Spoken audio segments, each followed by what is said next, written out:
थोड़ी सी पूजा का एक नियम बनाइए, आप भी पालन करिए और आग्रह से अपने छोटे बच्चों को भी आदत डालिए। आप जो करते हैं उसमें मैं मना नहीं कर रहा हूँ, जो आपके गुरुदेव ने, किसी आचार्य ने जो पूजा पाठ विधि जो कुछ बताया है, मैं उसमें कोई दखल नहीं दे रहा। मैं बहुत छोटी सी क्रिया का निवेदन करता हूँ कि आप इसको अपने जीवन में स्वयं और बच्चों से इसका पालन कराइए। जब भी आप घर से बाहर जाते हैं, ऑफिस जाएं, दुकान जाएं, बाजार जाएं, खेत पर जाएं, मजदूरी करने जाएं, बच्चे स्कूल जाएं, माताएं मॉल जाएं, बिग बाजार जाएं, जहाँ भी वो जाते हैं, हमारे सबके घर में छोटा बड़ा पूजा घर है। छोटे गोपाल जी सबके घर में है। बिल्कुल तैयार होकर, गाड़ी की चाबी हाथ में, बिल्कुल जूते मोजे भी पहने हुए मंदिर में घुसिए, बस देहली पर खड़े हो जाइए अपने पूजा घर के। भगवान नमस्कार, हम वहाँ जा रहे हैं, इतने बजे वापस आएंगे। ये बोलना पड़ेगा होठ से, जैसे मैं बोल रहा हूँ। इसको बोलने में ज़्यादा से ज़्यादा 4 सेकंड लगेंगे, ज़्यादा से ज़्यादा 3 या 4 सेकंड।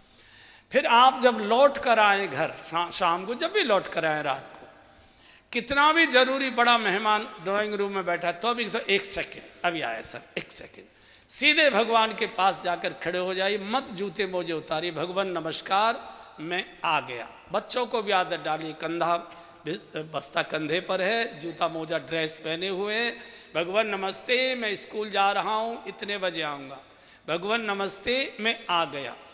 ज़्यादा से ज़्यादा 8 सेकंड इस काम में लगेंगे।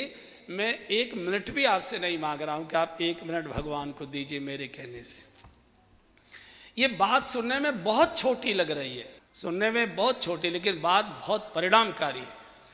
व्यावहारिक बात मैं बोलता हूँ, जो बच्चे घर से बाहर जाते समय या जो घर के सदस्य घर से बाहर जाते समय अपने बुजुर्ग को, माता पिता को, जो भी बुजुर्ग घर में बड़े, उनको बताकर जाते हैं, तो घर के बुजुर्ग उनके आने की प्रतीक्षा करते हैं।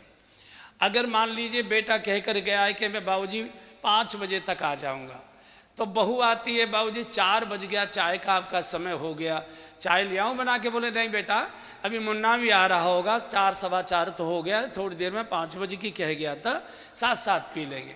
माता पिता बच्चे के आगमन की प्रतीक्षा करते हैं। और जो बच्चे बिना बताए जाते आते, अब हम इतने बड़े हो गए, खुद बाल बच्चेदार हो गए, बताने की ज़रूरत है, सबको मालूम है कि हम फैक्ट्री जा रहा है। तो जो बिना बताए जाते हैं, उनके माता पिता उनके प्रति निश्चिंत से रहते। कोई पूछे कि सुरेश कहाँ गया है, बोले भैया बाकी माया वो ही जाने, हमें तो मालूम ना है, हमें तो कभी ना बतावे कहाँ गयो, कहाँ से आयो, कब आयो, हमें ना मालूम। निश्चिंत रहते।